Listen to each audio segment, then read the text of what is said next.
Hi everyone, welcome back to my YouTube channel.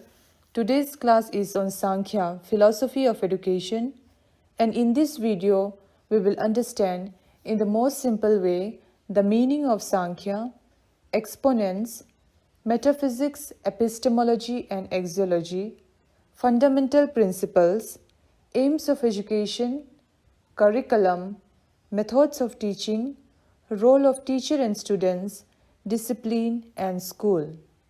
And through these points, we will cover all the important things that we need to know for our exam, NET JRF, B.Ed and also MA Education. This is our second class on Indian philosophy.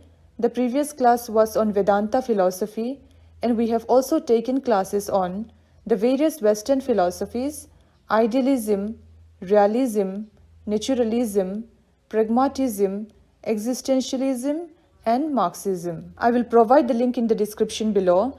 If you are new to this channel, please subscribe and also press the bell icon, as we will be taking more classes on educational philosophy which are very important for your exam. So to start, what is Sankhya? It is Astika, which means an orthodox school of Indian philosophy. It is a Sanskrit word which means numbers.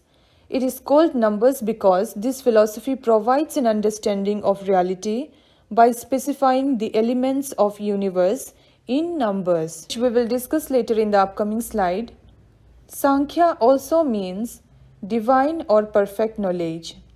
And this perfect knowledge basically means knowing the difference between Prakriti, which means matter, and Purusha, which means consciousness. All these terms may sound unfamiliar and uneasy to you, but I will tell you the meaning.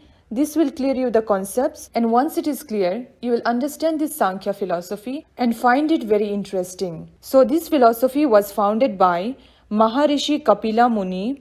His first work was Sankhya Sutra. Here you must be thinking, in some books it is written as Sankhya and in some books it is written as Samkhya. Actually both are same, do not get confused here. You can either call it Samkhya or Sankhya, both are same. This philosophy of Kapila is also called Kapila Tantra and Kapila Darshana. It is also called Gyan Marg, which means path of knowledge. This philosophy is of dualistic realism, that means two realities which are Prakriti and Purusha. And we will understand this deeper in the later slide. Now, let us look at the exponents. Exponents means people who supports an idea or a philosophy. So these are the people: Kapila, Ishvara Krishna, Vijnana Bhikshu, Godapada, Vakaspati and Aniruddha. Now, coming to metaphysics. Metaphysics means reality, and reality according to this philosophy is of two types: dualistic realism, which are Prakriti and Purusha. Prakriti means matter or body. It is unconscious, and even though it is unconscious, it is active. It have no beginning and no end. Prakriti is the cause of creation of the universe. It is the cause of everything that is there in the universe. You can see Prakriti through its effect. For example, water, trees, leaves, houses, mountains, etc. Prakriti is unintelligible and uncountable. For example, you can count the trees, houses, etc., but you cannot count the whole environment. Prakriti have three gunas, which means qualities. This is very important: the sattvas, rajas and tamas. Sattva deals with poise, lightness, illumination and joy. Rajas deals with dynamism, activity, excitation and pain. And the third one, tamas, deals with inertia, coarseness, heaviness, obstruction and sloth. The second reality is Purusha, which is not a body or intellect. It is soul. It is pure consciousness. It is inactive. It is neither cause nor an effect. However, it influences Prakriti. Purusha is independent and free. This Prakriti and Purusha are completely separate, but in the course of evolution, Purusha mistakenly identifies with the aspects of Prakriti. Next, epistemology. Epistemology means knowledge. And according to this philosophy, perfect knowledge is the knowledge of the distinction between Prakriti and Purusha. So according to this philosophy, there are three pramanas, sources of knowledge, which are Pratiksha, Anumana and Sabda. Pratiksha means perception. It is direct knowledge of an object gained through sense organs. This perception is of two types, Nirvikalpa and Savikalpa.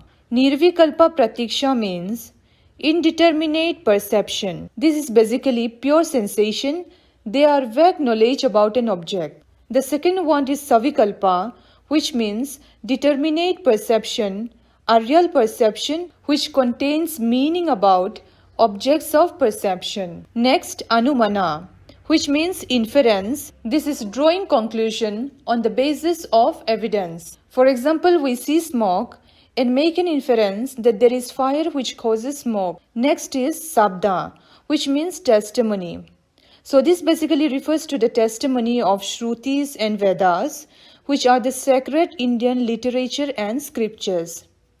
Now, coming to axiology. Axiology means values, and values according to Sankhya philosophy is to differentiate between Prakriti and Purusha, to attain liberation, which is Kavalya, to practice yoga, to follow Yama and Niyama. What is Yama and Niyama? We will understand it in the later slide.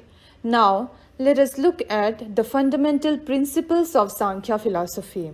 Number 1, it is both theist and atheist. Theist because it accepts the Vedas, and atheist because it says that the world is not created by God. Next, Satkarya Vada. To understand this, let me tell you that in Indian philosophy, there are two theories of causation, the Satkarya Vada and Asatkarya Vada. Satkarya Vada, which is the pre-existence of effect in the cause, and Asatkarya Vada, which is the non-existence of effect in the cause. And Sankhya philosophy believes in Satkarya Vada, which is the pre-existence of effect in the cause. I'll give you an example of a wooden chair.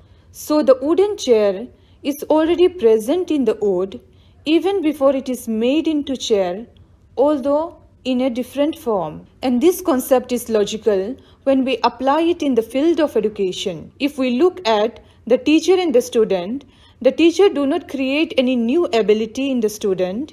He rather helps the student in realizing the ability which is already in the student. Next, it believes in dualistic realism, Prakriti and Purusha, which we have already discussed.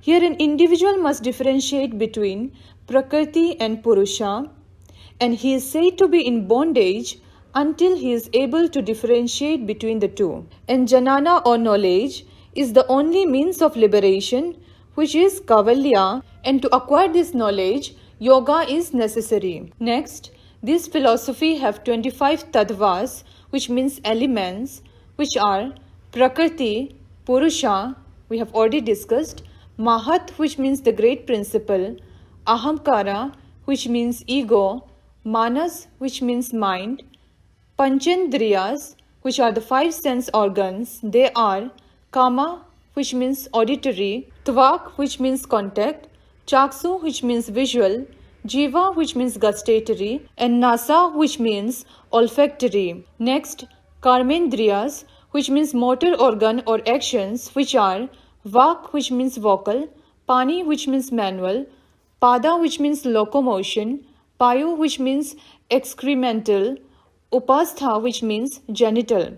Next, Tanmatras, which are the subtle elements. They are Gandha, which means smell, Rasa, which means taste, Rupa, which means light, Sparsha, touch, and Sabda, sound. Panchabhutas, which are the gross elements. They are Akasa, which is sky, Vayu, air, Tejas, fire, Ap, water, and Prithvi, which means earth. So together this forms the 25 elements. Now let us look at the aims of education. Number 1, to create discerning individual capable of attaining the perfection that is exist within him. So this basically means that education must enable the students to realize and develop the potentialities that is already within him, to achieve self-realization. Next, to prepare the child to have positive attitude towards life. Next, to develop the mind, ego and intellect of the students. Next, to develop the differentiating ability in the child, to enable the individual to attain freedom from the miseries of life. Here, according to Sankhya, there are three kinds of miseries, which are Adhyatmik, which is intrinsic cause, the pain that we get from our body, mind, example headache, etc., is called Adhyatmik. Next, Adhibhutika, pain caused by other men, animals, birds, etc. And the third one, Adi Devika, which is supernatural cause, pain or misery caused by atmosphere, ghost, etc. The aims of education is to help the individual to attain liberation. Now, let us look at the curriculum. According to Sankhya, the curriculum must include Vedas, Upanishads and religious studies, and also natural science, physical science, and yoga for discipline. Next, methods of teaching. According to this philosophy, the methods of teaching should be lecture method, discussion, question answer, experimentation, and project method. So this is basically a method where the students have to apply the skills and knowledge that they have learned in the course of their studies to the problems they have to solve. Now let us look at the role of teachers. The role of teachers are to be a man of discipline, to be expert in the subject he teaches, to develop the innate potentialities of the child, to know the difference between Prakriti and Purusha, to attain freedom from the miseries of life, to attain liberation, Kavalya, and to practice yoga. Now let us look at the role of students.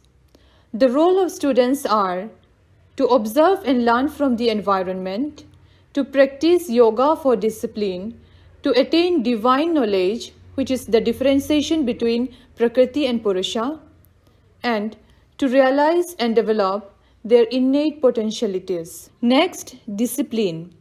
This philosophy emphasizes on strict control and discipline of mind and body. However, that discipline should be coming from within, self-discipline, rather than imposed by authority. So this philosophy have suggested in practicing the following 10 moral guidelines divided into two, Yama and Niyama for discipline. Yama can be regarded as social ethics, which include Ahimsa, which means non-violence, Satya, which means truth, Asteya, which means non-stealing, Brahmacharya, abstinence, and Aparigraha, which means non-accumulation. Next, Niyama, which can be regarded as personal observances. This includes Socha, which is cleanliness, Santosha, contentment, Tapas, which means penance, Swadhyaya, which means self-study, and Ishvara Pranidhana, which means surrender to God. Now coming to the last one, that is school. According to this philosophy, school is a place where the students learn social ethics. It is a place where they learn how to develop self-discipline, a place where they learn yogic practices, a place where they develop their inner potentialities, a place where they develop their differentiating ability. So that was all on Sankhya philosophy. I hope you liked the video. Please let me know in the comment below. Hit the like button, subscribe and share it with your friends. Thank you for watching. Have a nice day.